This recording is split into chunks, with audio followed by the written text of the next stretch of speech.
Praise the Lord everyone. सबको जय मसीह की मैं बिलीव करती हूँ आप सभी ब्लेस्ड होंगे और खुदावन का रूह आज आपको टच करेगा, साथ करेगा और ये वचन आप लोगों की ज़िंदगियों में बोया जाएगा। आओ मैं उस जिंदा वचन को आपके लिए पढ़ती हूँ, जो वचन हमें परमेश्वर के दास अपोस्टल अंकुर यूसुफ नरूला जी द्वारा और परमेश्वर की दासी पास्टर सोनिया यूसुफ नरूला जी द्वारा दिया जाता है। आओ मैं उस जिंदा वचन को आपके लिए पढ़ती हूँ।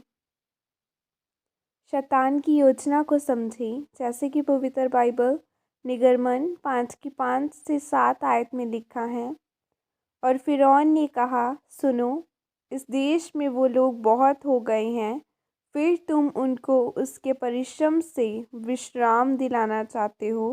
फिरौन ने उसी दिन उन परिश्रम करने वालों को जो उन लोगों के ऊपर थे और उनके सरदारों को यह आज्ञा दी, तुम जो अब तक ईंटें बनाने के लिए लोगों को पुआल दिया करते थे, वह आगे को न देना। वे आप ही जाकर अपने लिए पुआल इकट्ठा करें। हालेलुया। मेरे प्रियो, बाइबल बताती है कि जब परमेश्वर ने इजरायली लोगों की दुहाई को सुना कि राजा हम पर जुल्म कर रहा है, परमेश्वर हमें छुड़ा। लिखा है कि परमेश्वर ने इजरायलियों की दुहाई को सुना और उन्हें छुड़ाने के लिए मूसा को ठहराया। परमेश्वर ने मूसा से कहा कि मेरे लोग रो रहे हैं, मैंने उनकी दुहाई को सुना और उनको छुड़ाने के लिए नीचे आ गया हूँ। अब मूसा तू उनको छुड़ा के लिए जा। जब मूसा ने परमेश्वर से कहा कि परमेश्वर, मैं तो बोलने से मैं भद्दा हूँ, क्योंकि मैं थथलाता हूँ, तब परमेश्वर ने मूसा से कहा कि मैं तेरे भाई हारून को तेरे साथ ठहराता हूँ। तेरा भाई राजा से तेरी बात करेगा और वो परमेश्वर की आज्ञा से राजा के पास जाकर बोले कि परमेश्वर यहोवा यह कहता है, मेरी प्रजा के लोगों को जाने दे कि वे जंगल में मेरे लिए पर्व करें। और बाइबल कहती है कि शैतान नहीं चाहता कि आप आज़ाद हों। लिखा है, तब मिस्र के राजा ने इजरायलियों को और ज़्यादा तंग करना शुरू कर दिया।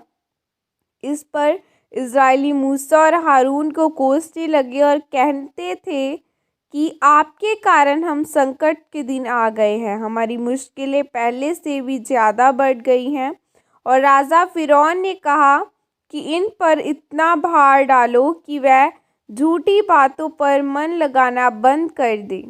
वह एक शैतान की योजना थी। वह नहीं चाहता कि आप आज़ाद हो, वह चाहता है कि आप हमेशा गुलामी में रहें, पाप में रहें। जब वो देखता है कि आप परमेश्वर की ओर चल पड़े हैं, जब वो आपको सही जगह, सही चर्च में बैठे हुए देखता है, उपवास, प्रार्थना, वचन और पवित्रताई में चलते हुए देखता है, तो वह आपको तंग करना शुरू कर देता है और आप हैरान होते हैं कि मेरे दुख बढ़ क्यों गए हैं, विरोध बढ़ क्यों गया है, क्योंकि पहले आप गुलामी में थे।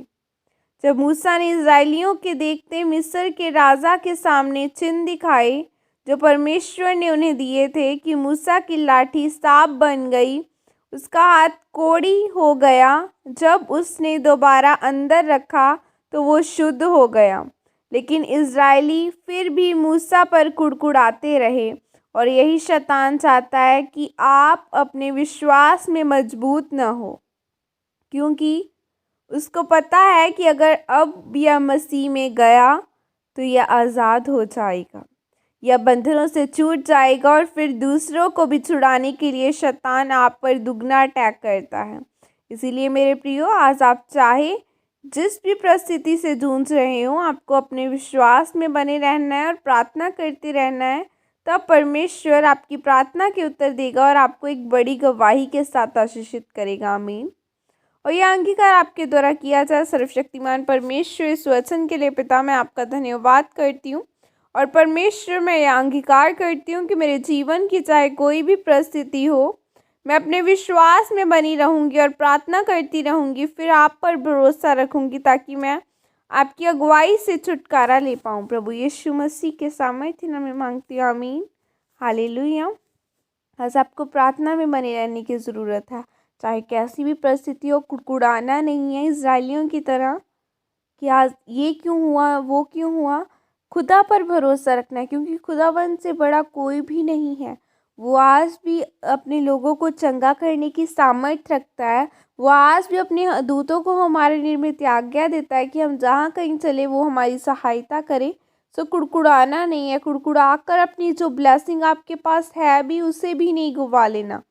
सो अगर आपसे को आपको कोई बोले, अगर आपके विरुद्ध कोई योजना बनाए, एटीट्यूड दिखाए, तब भी आपने उसे माफ़ करना है। क्योंकि क्या पता आज जिसके जिसके लिए आप मन में वैर रख कर बैठे हो कि ये अच्छा नहीं है, इसने मेरे बारे में ये बोला, क्या पता उस व्यक्ति ने खुदा से जाकर माफ़ी भी मांग ली हो कि खुदावना मुझे माफ़ कर दे। क्या पता वो खुदा की नज़रों में अब वो व्यक्ति अच्छा हो गया, लेकिन आप बुरे बन रहे हो। सो सभी को माफ़ करें, खुदावन में बने रहें, उसके वचन को फॉलो करें, सबसे प्रेम करें, क्योंकि जैसा आपका करैक्टर शो करता है कि आप कैसे हो। सो अपना करैक्टर खुदावन में सही रखें। आपका करैक्टर प्रेम वाला होना चाहिए कि खुदा लोग आपको देखकर चेंज हो सके। सो अपने करैक्टर को चेंज करें, फिर आप ब्लेस्ड पर्सन बन सकते हो और आपके पास हर आशीष होगी। God bless you all, praise the Lord. जय मसीह की।